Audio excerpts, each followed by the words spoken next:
hours ago, Marvel Animation released the X Men '97 trailer. Now, I am hella excited. I have always been a huge X Men fan. X Men is my favorite Marvel property.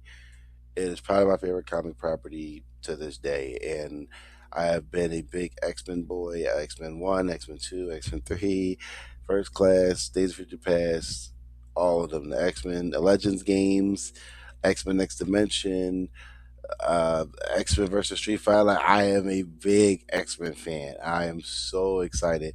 I read the entire Claremont run not that long ago, say about a year ago, and then also I went through X Men '97 twice, and then I went through the older show again because went through X Men Evolution, went through Wolverine the X Men. I'm just a big X Men fan.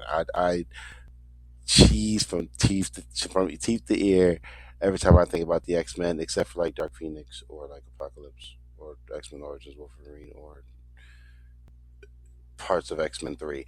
But the thing is, I'm still an X Men fan nonetheless.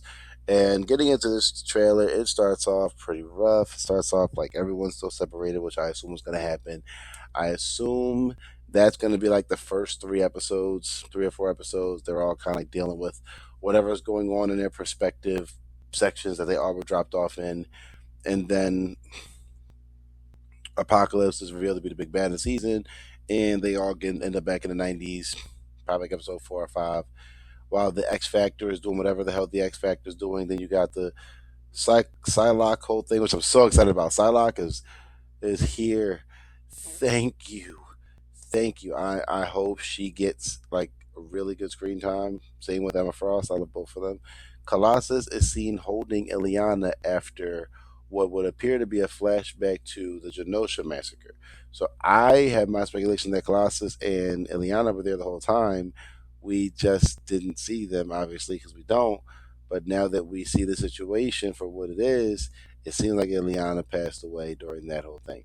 That could be a nice driving force for Colossus, or it could be a driving force for Colossus to become a horseman.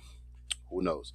And it was cool because I saw Archangel a few times in the trailer, and it seems like Archangel might be on the team, or he might be showing up to help, which is nice. I've always felt like Archangel got did dirty after a while when it came to like animated shows and stuff like that. But also, he's still not my favorite X Men. He's cooler as Archangel.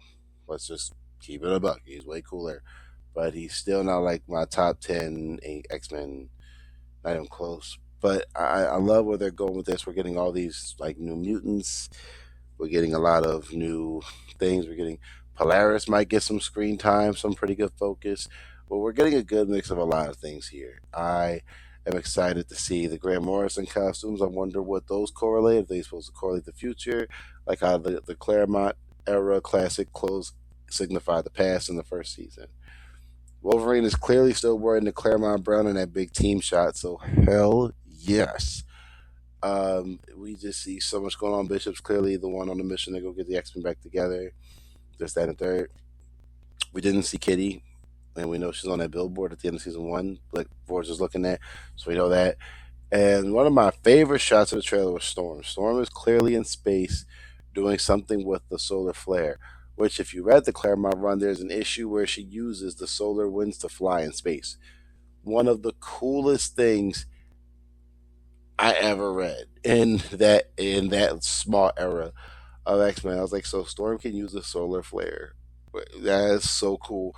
I'm so excited for that too. Like, what is the context in that scene? How do they fight Apocalypse? Are they actually going to deal with Apocalypse? How they deal with Sinister? We don't know. But what I do know is that we're getting a lot of really good callbacks, a lot of really good character dynamics, a lot of really good everything. I hope Nightcrawler and Wolverine are reunited sooner than later. They're my favorite comic book friendship, and I really want them together all the time, like always. So that's just me. But I don't know. I think the season looks really good. I think it's giving us a big look at what we're expected to come. Also, it got pushed back because I know X Men '97 was supposed to come out in June, but they pushed it back to July 1st. I don't know if that's just to kind of like put space between that and Toy Story, or have it come out the same weekend as Supergirl and help get the superhero hype up. I don't know. I don't know, but I do know that they pushed it back to July. Now that does still keep it in the middle of a tight market with a lot of like Supergirl and the Minions and something else before that.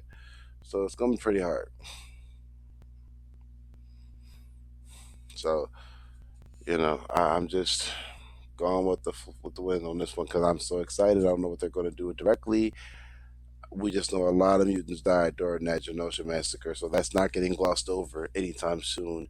And we know for a fact that Emma is a survivor of the Genosha massacre, so that's probably going to also come into play. We know her second mutation took place during the attack. That's why she's in her diamond form. She survived in the first season. I think Emma's going to have a pretty interesting part to do. But all in all, this was a cool trailer. It took Disney Plus until like a month before the season comes out to finally give us a trailer officially, but better one trailer than none. So if you made it this far, make sure you like, comment, subscribe for more. I will see you on the next one.